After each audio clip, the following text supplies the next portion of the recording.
All right, greetings, planet Earth. What it be like?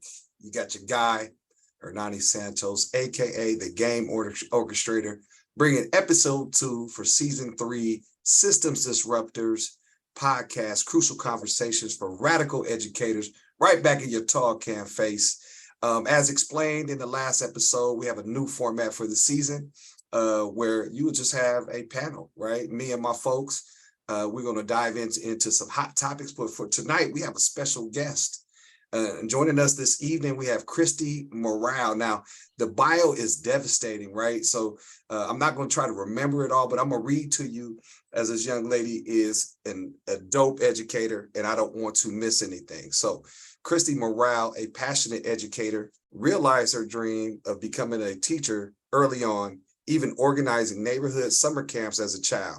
She earned a bachelor's degree in elementary education from Dillard University, clap it up for Dillard University, and embarked on a teaching career. In Houston, she excelled with 4th and 5th grade students. Now, if y'all in education, you know 4th and 5th grade ain't no punk, right? So that means that she really doing a thing. Assuming leadership roles and completing a master's degree in multiple subject teaching from the University of Southern California. After 14 years in the classroom, Kirsti transitioned to a role as a teacher behavior specialist in the social and emotional learning department of a local district. Currently pursuing an EDD at Texas Southern University, her research focuses on the impact of social emotional learning practices on the discipline rates of African American middle school girls. Inspired by her findings, she founded the Innocent Brown Girl Project, an educational consulting firm specializing in curriculum development and professional development for educators and advocates of Black and Brown girls and gender expansive youth.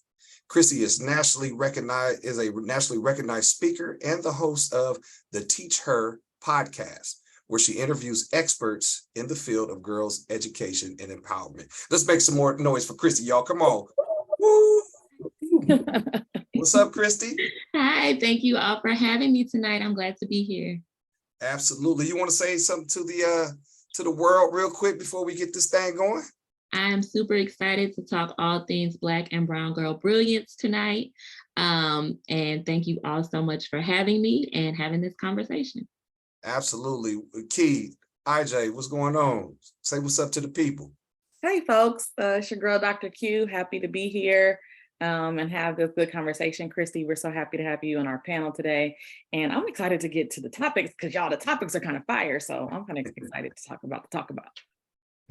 Yeah, let's go ahead. Let's get it started, man. I'm excited about today's topics too. It's gonna be a good one. Now remember, these hot topics, the way we're gonna do this is gonna be a rapid fire discussion. I can't speak for Key, but me and IJ are long-winded, right? So Key got us on the timer because this is rapid fire. We want to stay on point. So we just gonna jump in to the topic. The first topic, y'all ready? Ready, 5 minutes. Let's go. Start. All right, here's topic number 1. Are Black and Brown girls, disproportionate issues and police brutality overshadowed in comparison to Black and Brown boys? What y'all think? See, what does the research say? I know you've done research in this. So what does the research say, Kirsti? So I will say this. I believe that, of course, the issues facing Black and Brown boys are serious. However, they have been highly researched and highly discussed. You'll be hard-pressed to find an educator that does not know the issues that Black and Brown boys are facing in this country every day in our schools. However, when you start to talk about our girls, I can say for a fact that I speak to superintendents and school leaders all the time that look at me like I am crazy when I say the discipline rates of our girls and the dropout rates, right? Even so, and of course, men lie, women lie, numbers don't lie. So when you look at the money, right, over, let's see, I got a note here, over $1 billion in philanthropic dollars has been put into our boys in the last decade, while less than $1 million has been put into our girls. So that says it all, right? Because if you're not putting money behind it, then there's not the awareness, there's not the knowledge, people are not discussing it. So. Yeah, drop the mic on them one time. Drop the mic on them one time. Yeah, I would just add. Go ahead, IJ. I would just add to that from our conversation from the first episode around what Tyler Perry has said. I think the narrative around Black and Brown girls is that they are high achievers in comparison to Black and brown boys. And so it gets lost in the sauce, even within that conversation of their overachieving versus their gender peers, right? And so definitely, I think the anecdotal evidence agrees with that. And I would just say, like, going back to the issues of police brutality, I was just looking at the timeline of assassinations that happened to our people. We have Breonna Taylor in 2020, we have Ahmaud Arbery 2020, we have George Floyd 2020, we have Dante Wright 2021, all of which justice has been served, but for Breonna Taylor. So, I mean, that just speaks volumes to me about even how our society rallies and our community, how we rally behind the death and assassination of Black men, but we don't have the same, I don't want to say we don't have the same strength, but we don't have the same outcomes as we do for Black women with Black men. So yeah, and Key, I'm right on page with you because you know, I was watching a TED talk one time. I was actually, IJ, I was using some video from it for my class that I teach with you.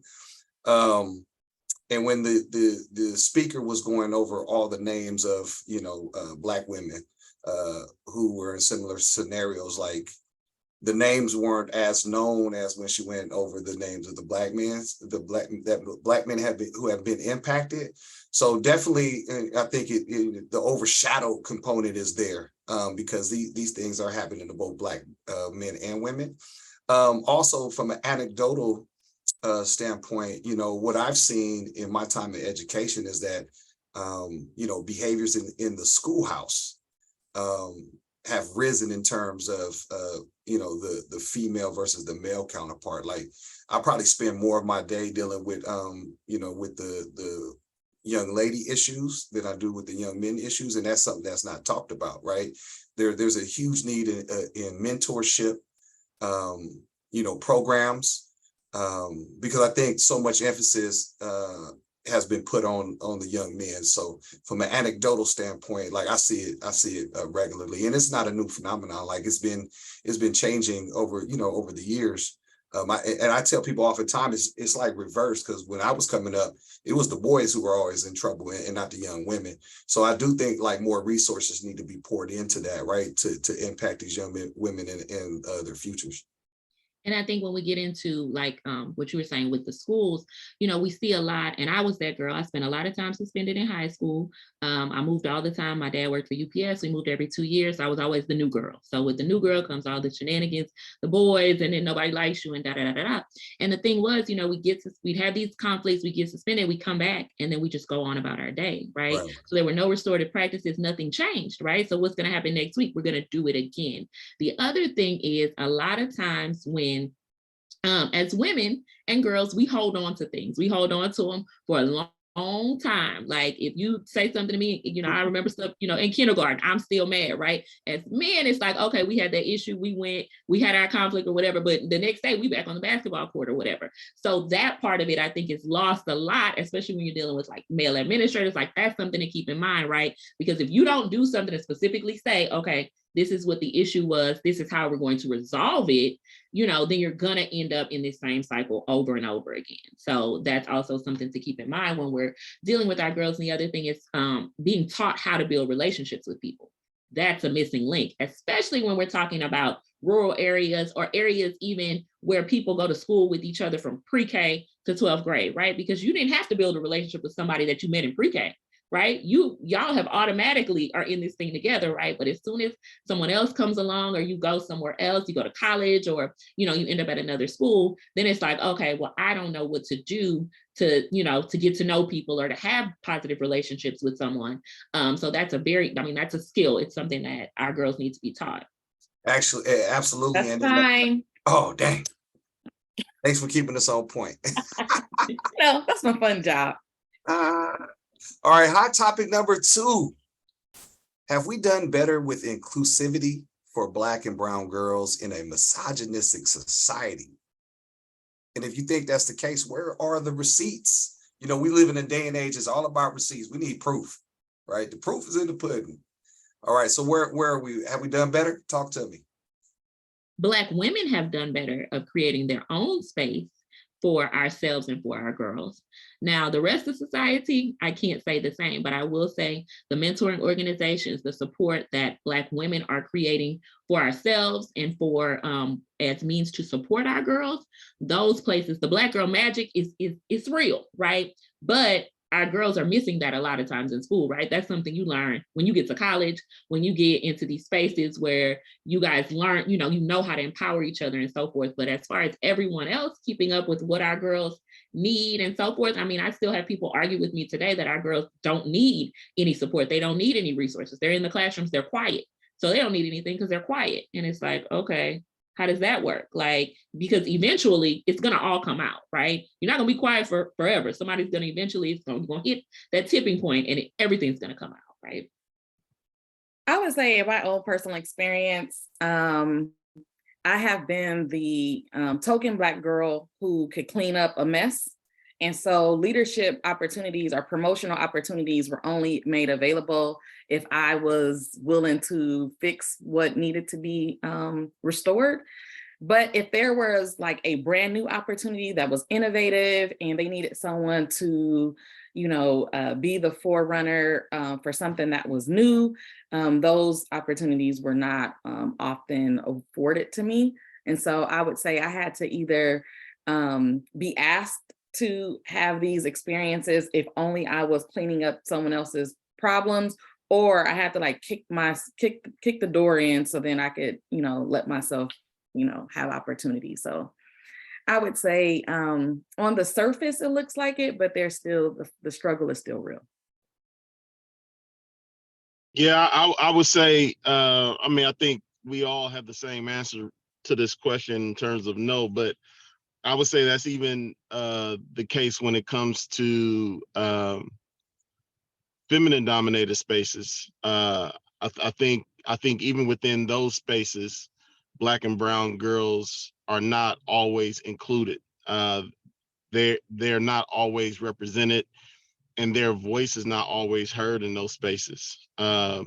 Things that are dominating the narrative around like what are women issues are not necessarily reflective of what are Black and brown women issues. And so it is not just within the misogynistic spaces of society, but even in the non-misogynistic spaces of society, there's an issue with inclusivity because there is a prevalence to thinking that all women issues are all women issues, Mm-hmm. and that those issues cannot be delineated by, things such as race and ethnicity, et cetera, et cetera. So it goes beyond kind of just what is on the surface. But I do love what Kirsti said in terms of, Black women are creating inclusive spaces for themselves. And I think that's where we all have to get to, right? Is not waiting for society to create these spaces for us, but to begin to create these spaces for ourselves. And so really, really loving that energy that we're getting from our sisters in this moment. 100. I also think in line with that, I think that where we're at in society, in technology and, being able to create a brand, I think that adds to that, right? Being a presence online, creating that following. But I would just say there are no receipts, I think that at times, even in the appearance, it's just a box to check. And, this is not, this is an NFL example, but it's even like the Rooney Rule, right? So they're supposed to, interview X amount of African-American candidates. But a lot of times they go in that interview knowing that they don't really have a chance, and like the team is just checking a box. So I think the same thing in regards to inclusivity for Black and brown girls. I think that even when things are in place, is literally just to check a box to say, hey, we did our due diligence. But yeah, I do, I think that's dope that you can create your own space, which, wasn't really, you didn't have as many opportunities, before the onset of all of this technologies and these platforms. Just even the term Black girl magic, because of social media and because the way you can spread things so fast, like it can catch like wildfire. So I think, we have an opportunity right now to really do that and do that at a higher level and not have the overhead or not have dependence upon, people higher up that don't want to see that happen. So there are no receipts, y'all. Time. All right, beautiful. All right, topic number 3. How is the strong Black woman narrative helpful or harmful? You want to start first, Kirsti? It is in no way, shape, or form helpful. It's not. Historically, our grandmothers, our great grandmothers, they had to do everything. It's not okay. It's not acceptable. Our girls are being called on the same way. I call it the Olivia Pope effect. It's not, we do not want to fix everything. We do not want to be in charge of everybody's mess. We do not want to clean up all the elections. Like Dr. Q was saying, everybody's organization. And I notice, and I say this all the time, anytime a district or a university needs an interim anything, it's a Black woman. But when it's time for somebody to get the job, it is not a Black woman. It is someone else. And we are done. We are over it. I think back to that viral video where that girl asked that lady to take her picture in the store. I think it was like the end of last year. And that lady said, get somebody else to do it. That is where we are. Get somebody else to do it. Get somebody else to pick up the pieces, because the issue is we are not getting any rest. Our girls are not getting any rest, and it is harmful to our bodies. It is harmful to our mental health, and it's affecting us younger and younger and younger. We are not getting to the place we don't know how to ask for help. We don't know how to best take care of ourselves, or what does self-care look like for us. And I know self-care is, people have all these different thoughts on self-care, but I find that it's mostly people have issues when it comes to Black women in self-care. Everybody else can care for themselves however they want to. But as soon as we say we're taking a break or a sabbatical or we're going to rest, it's an issue. And it's just, we have to make some changes society-wise, because it's not okay. It's affecting us in so many ways, and there's just, it is not helpful at all. And I think we have to do a better job of unwriting or undoing the narrative. Just today, I had an issue inside of a financial institution where my check was too large for them to cash. And so we had some issues. At the end of the day, I ended up closing the account, and later on speaking with the manager and letting him know that after many years of service, I was highly disappointed with the way I was treated as a top-notch consumer. However, I wanted the strong Black woman to come out, and I had to just remind myself that if we want to receive the respect from society, then we have to undo the narrative, and we have to continue to keep our cool and keep our poise. And as Michelle Obama says, when they go low, as much as I want to go low and match your energy, I'm gonna go ahead and go high, because it's not just me that I'm looking out for. I'm looking out for every little Black girl who they are expecting to go off on them. They're expecting us to show our face and show our tail, and we're better than that. Hey, before IJ goes, not to get off topic, but everybody ain't got it like that where you just bring a check that the bank can't cash. That's crazy. Come on now. Hey, let me hold something to the 33rd. I got you. Man. Hey, I got to start with that Michelle Obama comment, because I absolutely hate that. I think I think that was the worst thing she could have ever said. They go low, we step on their necks. Like, why would I go high if they go low? Like, if you going low, then you get your neck stepped on, right? Like, we don't go lower, we just step on necks. But I would say, like, I'm a little, as a male, I'm a little bit disqualified or unqualified to answer this question. I will say this in terms of the strong Black woman narrative. Last few weeks, I've been really meditating on Proverbs 31. And so when I think of the strong Black woman, I think of a Proverbs 31 woman, you know what I mean? And what that means biblically, in terms of who that woman is and what she is to her family and community. I think what is harmful, though, to the strong Black woman is that there isn't a strong Black male narrative, at least in the same respect that it is for Black women. And so you know, if standing next to strong Black women were strong Black men in proportionality, then it might not be as harmful as it's currently being, right? But when you have disproportionate strong Black women in comparison to what we are defining as strong Black men, then that's where the problem becomes, right? Because we're not equally yoked. We don't have balance within our community. And so some way, somehow, I feel like as a Black male, we have to find a space and find a way to not leave our sisters standing alone on that ledge, right? We have to find a way to say, you are my strength, I am your strength, right? Because when it's just on her, when she is carrying that narrative solo, I think that's when it becomes harmful, and to use a word that is popular, a bit toxic. So those are my thoughts on it. Yeah. I think just to your point, go ahead. Oh no, go ahead. I was gonna say, I think just to your point, when we see that like cycle of like we just talked about the disproportionate experiences that Black girls, brown girls are experiencing in the class or in the school. We're talking about how they're having this disproportionate experience in the social justice system. I think that when we are required to be strong, we lose our soft girl. And then we're placed into relationships and we don't even know how to be soft in those moments.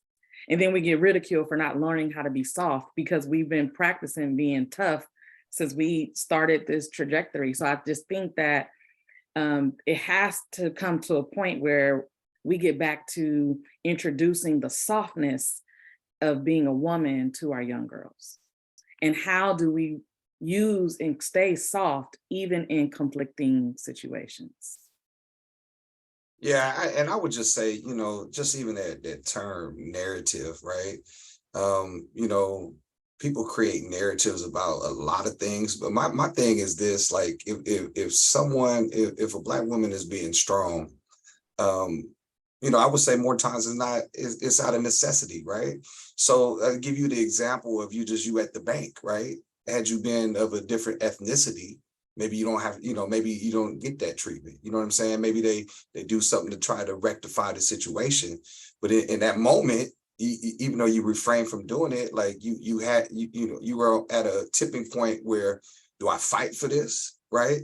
Because I know for sure somebody, I mean, I'm not saying it wasn't a lot of money, but I know for sure somebody at the bank had to cash something that was bigger than that, right?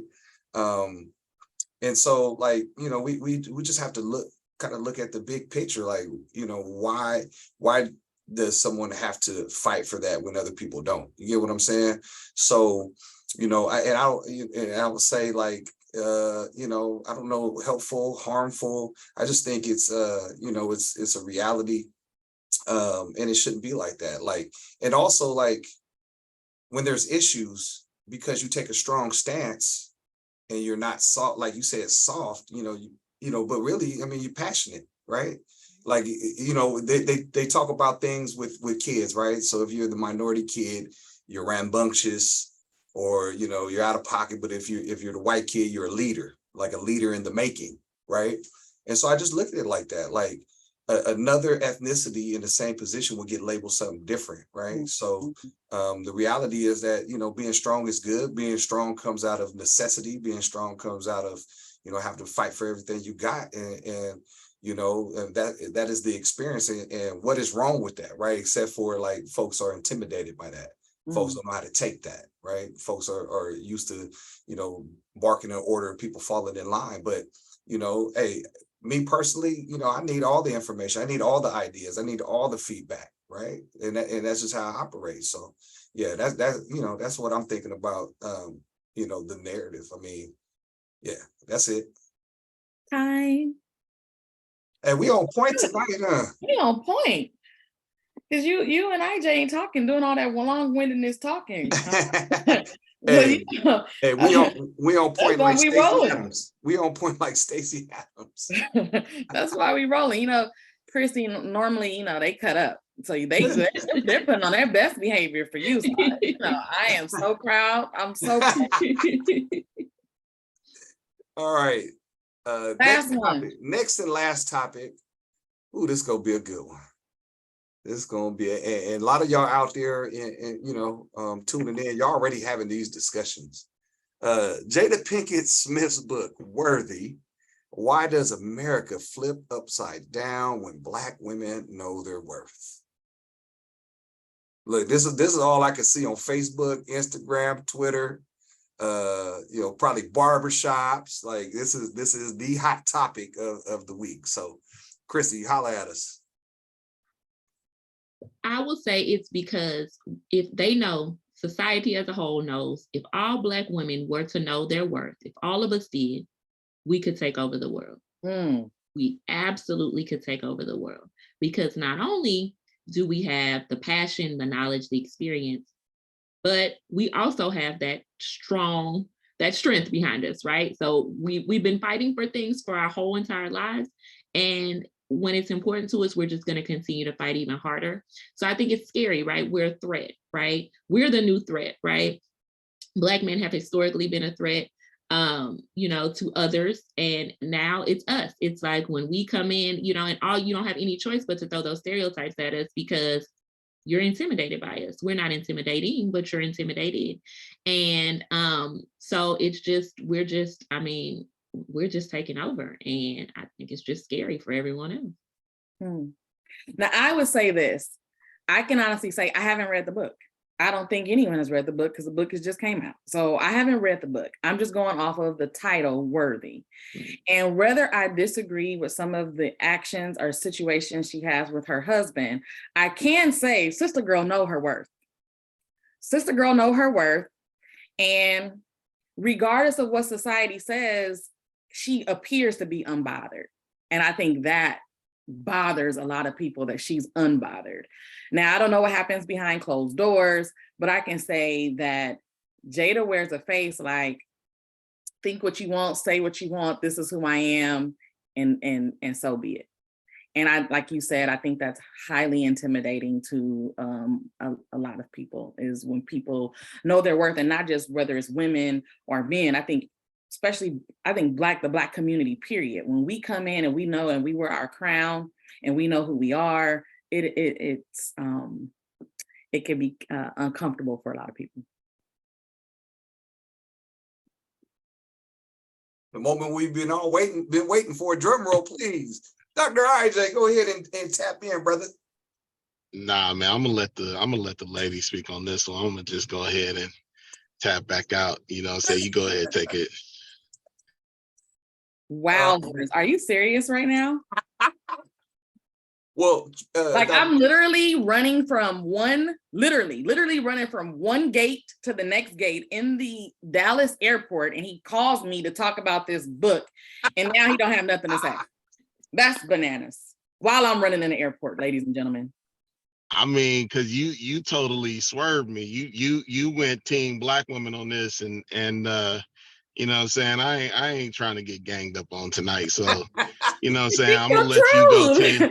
Hey, this is a platform to speak your truth. I'm gonna let you go team Black women. This is a platform to speak your truth. Yeah, okay. Sounds Do you good. disagree that she knows her worth? I mean, I want to know your thoughts. I don't want to assume I know what you're thinking. What do you think? Yeah, absolutely. IJ said he don't want, after this episode, for him to lose half his followers. That's what he talked about. Yeah, I ain't trying to get canceled. But no, I think, like, not even speaking to her, I think anybody that got to write a book with the title of Worthy don't know their worth. You know what I'm saying? Like, I think that's just like, because who's the title for? Is the title for you, or is the title for me? If you know your worth, then why are you telling me you worthy? I don't know you from a can of paint. You know what I'm saying? So you ain't got to prove your worth to me if you know your worth. So I think, you know what I'm saying, to ask the question is one thing. To ask the question within the context of Jada Pinkett writing this book is another thing, because, you know, that's like talking about being on a diet within the context of baking cakes. Like, you know what I'm saying? Like, they ain't going together. So, you feel me? I think, you know what I'm saying? Yeah, there are people who are afraid when women, Black women in particular, know their worth, but it ain't appropriate to have that conversation, to me, within the context of Jada Pinkett. Mm. Well, I And think because so many other things came with the book that we can't say, you know, the intent behind it could have been one thing, but because, again, and I haven't read the book yet either, but I am a reader, so I do plan to read it. But we can't, you know, intent is one thing, and then what actually happens when something comes out, how it's publicized, how the interviews are going. I mean, we don't even know if, you know, I mean, she's not even talking about worth in any of the interviews. It's not, we're not even getting there. So it's like, you know, it seems like you wrote the book for one reason, or we assume you wrote it for one reason due to the title, but then the content we're getting from it is totally different. So, but Kirsti, here's my question with that, right? Do you believe that she lacks control over her narrative, or do you believe that she is empowered enough to have control over her narrative, right? Like, what you are promoting is what you are promoting. I don't believe that anything that she is promoting right now she is unaware of, or like they bamboozled me into, like, you go to one interview and they ask you a question, but every interview you doing, they asking you these questions. right. She like, definitely had enough media training to know how to answer a question or not answer a question right, she didn't want to. right. So I absolutely at agree.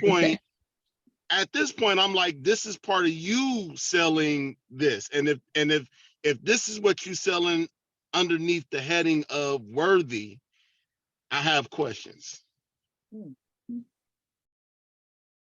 I have always been the person who can look at the hero, and I can look at the strengths of the hero and the strengths of the villain. I can say, like, you are a villain, but man, you kind of dope in what you do. Like the way you maneuver, the way you were able to persuade and do this and do that. So I can look at someone's character as flawed, but still appreciate like their maneuvering. And so I think she's one who controls her. I think she's one who controls, like you said, I think she controls her narrative very well. Key. We can't give people credit for being capitalists. I refuse I think she controls her narrative very well and monetizes. I refuse to sit up here. She wrote a book to make money, right? Are people buying it? Exactly. And I'm just saying, I refuse to sit up here and give a person, like, I'm not gonna like give you a hand clap because, like, you know how to be a great capitalist. Like Mayweather knows how to be a great capitalist. He intentionally created this persona of Money Mayweather so that he would make more money on fights. Like, I absolutely get that, but it's possible to be Money Mayweather and also like be a detriment to like your community as a whole. Like, congratulations, you making 300 million on a fight, but like, you know what I'm saying? You also got to be accountable to the damage you create with that as well. And do you think that he would be accountable in the way in which people want her to be accountable? Let's just keep it a buck. Listen, I don't want her to be accountable. I'm just saying, I'm not here to give her credit for being a great capitalist. I could learn a thing or two from her from how to be a great capitalist, but I'm not, you know what I'm saying? That ain't hero. That's not hero. You know what I'm saying? I don't think I was trying to make her a hero. I was just saying that she, in my opinion, understands her worth, controls her narrative, and monetizes off of her own situation. That's not me, but that's her. That's what she wants to do, and she's doing it very well because she hits dollars on every avenue with the foolishness that she got going on. And I think if we're talking about like the title and versus the content, it's really two different books, right? Because if you were writing a book about worth, that's a self-help book, right? If you're writing about all of your personal business, your marriage, and you're writing a memoir, those are two different books. That's two different stories, and we're trying to put it together and figure out what's what when one really doesn't have much to do with the other. So, and for me, without having read the book or having the context, right? Maybe the book is saying, here's all the things I've been through because I didn't know my worth, possibly, right? Without reading it and, you know, coming into some type of revelation about knowing your worth. But the problem is all the context we have, especially, you know, when she continues to put Will, you know, out there, that's the only context we have, right? And so now you're back into that same lane to promote the book. I would have much preferred to hear more about the content of the book. Like, what is this book about? but going back to IJ, like it's a marketing tool, but at the same time, you taking Will down even more. You know what I'm saying? Like, and so that's my only issue. I don't have the context. I can't really speak on the book, but when I'm looking at it, like the interview she's done could have been more about like what the theme of the book really is. Like through my experiences, through my turbulent childhood, I didn't know my worth, which is why I sold crack, right? Like whatever it is. And I have risen above that, but we haven't heard any of that. It's just more like making Will look some kind of way. Like he went up and slapped Chris Rock to defend me, but we ain't been together. I don't even know why he really did it, because I didn't really even take it like that's crazy, right? And so that was like my only issue. Like, could we hear more about what the book is actually about? But she trying to get them sales up though. Time. Don't ever do that again. Leave that topic to last. Like, come on, man. Hey, listen, I know we got a couple. I know that was the last topic, but we do have a couple minutes left. Kirsti, you want to talk to us a little bit about your organization, how people can get more information? Because after reading the bio, of course, I think it's phenomenal. I think it's important for people to know how to connect with you and whatnot. So if you could just share a little bit of that, maybe share some of your social media handles or whatnot, so our viewers can tap in with you. Absolutely. So you can find me on my website. It's theinnocentbrowngirlproject.com. My Instagram is the same, as well as my Facebook.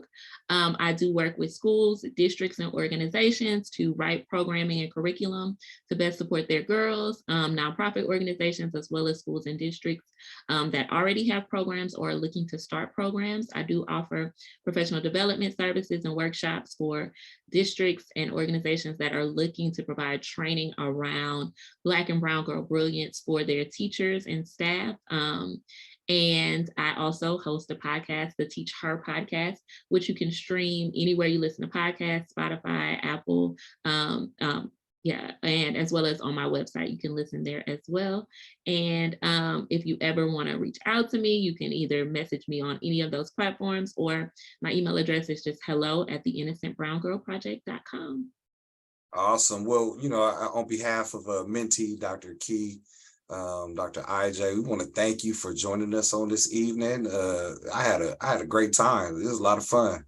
I needed after a day like today, I needed this laughter, before I headed on home. Also, for the viewers out there, make sure that you're following us, Mentee Educational Services, on all the social media platforms, Instagram, Twitter, all of them, right? Also, just want to continue to promote this. We do have a equity conference coming up next spring, March 23rd, 2024. So tap in early. Dr. Key, there's still early bird specials. November 1st, the early bird special begins. November 1st. What's the date this starts? November 1st. November 1st. So make sure you're tapping in. Yeah, make sure you're tapping in. It is in Houston. We would love for everybody to join us. Last year we had a ball, we had a dope keynote speaker, and we're following that up with another dope one. So more information to come.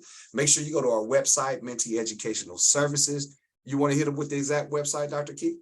www.mentee-es.com. And hit them with those handles too. At mentees20. And that's on Instagram, at mentees20. That's on Facebook. And our YouTube channel is Mentee Educational Services. So yeah, make sure you get to that YouTube channel, because we have a lot of content that we dropped. This is season 3. A lot of good information, a lot of good content, man. So y'all checked it out. With that being said, I think we out of here, right? We are. All right. With that, peace. And we'll see you next time. All right. Love you.